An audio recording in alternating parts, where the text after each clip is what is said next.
old. Kung edad mo ay between 41 to 50 years old ngayon, K60 ang lowest plan sa'yo. Yan ang pag-uusapan natin in this video. Kung edad mo naman is between 51 to 60 years old, K75 naman ang lowest plan para sa'yo. Abangan mo ang video ko about it. Balik tayo sa K60 plan. Your question is, magkano ito? Kung gusto mo mag-monthly ka ng bayad, 3,529 pesos ang monthly premium.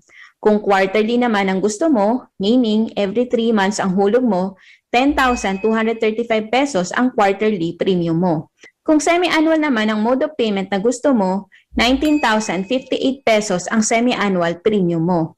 Kung gusto mo naman yearly ka maghuhulog, 35,293 pesos ang annual premium mo. Meron din ibang gustong isahang bayad na lang o spot cash na tinatawag. Babayaran mo na yung buong 7 years. 221,520 pesos naman ang premium na kailangan mong